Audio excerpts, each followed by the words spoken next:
Hi hello friends, ഇന്നൊരു puff സ്ലീവാണ് നമ്മൾ ചെയ്യുന്നത്. അതിന് വേണ്ടി തുണി 4ആയി മടക്കിയിട്ട് 10 ഇഞ്ച് വീതിയിൽ നമ്മളെടുക്കുക.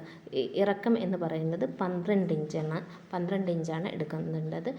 സ്ലീവ്സിൻ്റെ റൗണ്ട് എന്ന് പറയുന്നത് 5 ഇഞ്ചാണ്. അതിന് സീം അലവൻസ് 1.5 ഇഞ്ച് കൂടി ചേർത്തെടുക്കുക. പിന്നെ കൈ മുകളിൽ നിന്ന് താഴേക്ക് ഒരു 3.5 ഇഞ്ച് അടയാളപ്പെടുത്തി ഇതിൽ കാണുന്ന പോലെ ഒരു ചെറിയ എസ് ഷേപ്പിൽ വരച്ചെടുക്കുക. ആ വരച്ചെടുത്തതിൻ്റെ മുകളിലേക്ക് ഒരു 2 ഇഞ്ച് പഫിന് വേണ്ടിയിട്ട് മുകളിലേക്ക് എടുക്കുക. എന്നിട്ട് അവിടുന്ന് ഇതിൽ കാണുന്ന പോലെ അടയാളപ്പെടുത്തുക, ജോയിൻറ്റ് ചെയ്തെടുക്കുക. പഫിൻ്റെ ഉയരത്തിനനുസരിച്ച് വേണം നമ്മളെടുക്കാൻ. 2.5 ഇഞ്ച് വരെ ആവാം. അതിനുശേഷം നമ്മൾ അടയാളപ്പെടുത്തിയതിന് ശേഷം കട്ട് ചെയ്ത് മാറ്റുക. ഈ തുണി വെച്ച് നമ്മൾ നല്ല തുണിയിലും കട്ട് ചെയ്തെടുക്കുക. പിന്നെ നമ്മൾ ഇനി സ്റ്റിച്ച് ചെയ്യാൻ പോകുന്നത് കൈയിൻ്റെ തുണി മടക്കി വെച്ച് ലൈനിങ് മടക്കി എടുത്തിട്ടാണ് നമ്മൾ സ്റ്റിച്ച് ചെയ്യുന്നത്. അപ്പോൾ ഇതുപോലെ ഇതിൽ കാണുന്ന പോലെ ചെയ്യുക. നല്ല തുണിയുടെ നല്ല വശത്ത് ലൈനിങ് വെച്ച് അടിച്ചെടുക്കുക. അതിനുശേഷം പതിച്ചടിക്കാൻ വേണ്ടിയിട്ടാണ് നമ്മൾ തുണി രണ്ടാക്കി നിവർത്തിയിട്ട് പതിച്ചടിക്കുക. പിന്നെ ആ തുണി ഒന്നും കൂടി സെക്യൂറായി നിൽക്കാൻ വേണ്ടിയിട്ട് അതിൻ്റെ മേലെ കൂടി ചെറുതായിട്ട് നൈസിലൊന്ന് അടിച്ചെടുക്കുക. അപ്പോൾ ഇതുപോലെ കാണും.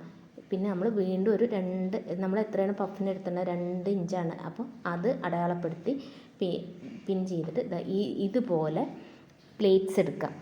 അത്ര അളവിൽ പ്ലേറ്റ്സ് എടുക്കുക. പ്ലേറ്റ്സ് എടുത്ത് കഴിയുമ്പോൾ തന്നെ നമുക്ക് നമ്മുടെ കൈ സാദാ പഫിൻ്റെ സാദാ സ്ലീവിൻ്റെ അതേ അളവിൽ കിട്ടും. അത് നേരെ നമ്മൾ പഫ് എടുക്കാൻ അത്ര വലിയ ബുദ്ധിമുട്ടൊന്നുമില്ല. ഇതുപോലെ കിട്ടുന്നതായിരിക്കും.